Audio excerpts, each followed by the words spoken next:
السلام علیکم ورحمۃ اللہ وبرکاتہ۔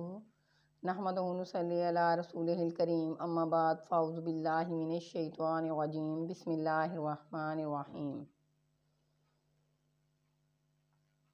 اس خدا سے ڈرتے رہو جس کی صفت یہ ہے، اگر تم بات کرو تو وہ سنتا ہے، اگر دل میں رکھو تو وہ جانتا ہے۔ جب رسول اکرم صلی اللہ علیہ وآلہ وسلم کو خبر ملی کہ خیبر کے یہودی قبیلہ غطفان کو ساتھ لے کر مدینہ پر حملہ کرنے والے ہیں، تو ان کو اس چڑھائی کو روکنے کے لیے 1600 صحابہ اکرام کا لشکر ساتھ لے کر آپ صلی اللہ علیہ وآلہ وسلم خیبر روانہ ہوئے۔ خاص علم نبوی حضرت علی رضی اللہ تعالیٰ عنہ کے دستے مبارک میں عنایت فرمایا اور ازواج مطہرات میں سے حضرت بی بی ام سلمہ کو ساتھ لیا۔ نماز فجر کے بعد شہر میں داخل ہوئے تو خیبر کے یہودی اپنے کام کاج کے لیے قلعہ سے نکل رہے تھے۔ جب انہوں نے حضور صلی اللہ علیہ وآلہ وسلم کو دیکھا تو شور مچانے لگے کہ اللہ کی قسم، لشکر کے ساتھ محمد صلی اللہ علیہ وآلہ وسلم بھی ہیں۔ اس وقت حضور صلی اللہ علیہ وآلہ وسلم نے فرمایا کہ خیبر برباد ہو گیا۔ بلا شبہ ہم جب کسی قوم کے میدان میں اترتے ہیں تو کفار کی صبح بری ہوتی ہے۔ حضرت ابو موسیٰ الاشعری رضی اللہ تعالیٰ عنہ کہتے ہیں کہ جب حضور صلی اللہ علیہ وآلہ وسلم خیبر کی طرف متوجہ ہوئے تو صحابہ اکرام بہت ہی بلند آوازوں سے نعرہ تکبیر لگانے لگے، تو آپ صلی اللہ علیہ وآلہ وسلم نے فرمایا کہ اپنے اوپر نرمی برتو، تم کسی غائب کو نہیں پکار رہے بلکہ اللہ کو پکار رہے ہو جو سنتا بھی ہے اور قریب بھی ہے۔ میں حضور صلی اللہ علیہ وآلہ وسلم کی سواری کے پیچھے تھا۔ آپ صلی اللہ علیہ وآلہ وسلم نے مجھے پکارا اور فرمایا کہ ابو موسیٰ، میں تم کو ایک ایسا کلمہ نہ بتاؤں جو جنت کے خزانوں میں سے ایک خزانہ ہے؟ میں نے عرض کیا کہ کیوں نہیں یا رسول اللہ؟ تو فرمایا کہ وہ کلمہ ہے لا حول ولا قوت الا باللہ۔ یہودیوں نے اپنی عورتوں اور بچوں کو ایک محفوظ قلعہ میں پہنچا دیا۔ ان میں سب سے محفوظ اور مضبوط قلعہ کموس تھا اور مرہب یہودی جو عرب کے پہلوانوں میں سے 1000 سوار کے برابر مانا جاتا تھا، اس قلعہ کا رئیس اعظم تھا۔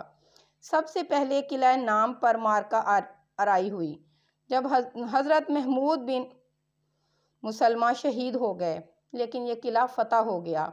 اس کے بعد دوسرے قلعے بھی بآسانی بہت جلد فتح ہو گئے، لیکن قلعہ کموس چونکہ بہت مضبوط تھا، خود مرہب اس قلعہ کی حفاظت کر رہا تھا، اس لیے قلعہ کو فتح کرنے میں بڑی دشواری ہوئی۔ اس قلعہ پر پہلے دن حضرت ابوبکر صدیق رضی اللہ تعالیٰ عنہ نے اور دوسرے دن حضرت عمر فاروق رضی اللہ تعالیٰ عنہ نے زبردست حملے کیے، لیکن قلعہ فتح نہ ہو سکا۔ کیوں کر فتح ہوتا؟ فاتح خیبر تو حضرت علی حیدر کے مقدر میں لکھا تھا۔ حضور صلی اللہ علیہ وآلہ وسلم نے فرمایا کہ کل میں اس آدمی کو جھنڈا دوں گا جس کے ہاتھ پر اللہ تعالیٰ فتح دے گا۔ حضرت عمر رضی اللہ تعالیٰ عنہ کا بیان ہے کہ اس روز مجھے بڑی تمنا تھی کہ کاش آج مجھے جھنڈا عنایت ہوتا۔ دوسرے صحابہ اکرام بھی اس نعمت عظمیٰ کے لیے ترس رہے تھے، لیکن صبح کو اچانک یہ صدا لوگوں کے کانوں میں آئی کہ علی کہاں ہیں؟ تو لوگوں نے کہا کہ ان کی آنکھوں میں آشوب ہے۔ آپ صلی اللہ علیہ وآلہ وسلم نے ان کو بلایا اور آنکھوں میں اپنا لب دہن لگایا اور دعا فرمائی۔ پھر تاجدار دو عالم نے اپنے دستے مبارک سے اپنا علم نبوی جو حضرت عائشہ رضی اللہ تعالیٰ عنہ کی سیاہ چادر سے تیار کیا گیا تھا، حضرت علی رضی اللہ تعالیٰ عنہ کے ہاتھ میں عطا فرمایا۔ حضرت علی نے قلعہ کموس کے پاس پہنچ کر یہودیوں کو اسلام کی دعوت دی، لیکن انہوں نے اس دعوت کا جواب تیر و تلوار سے دیا۔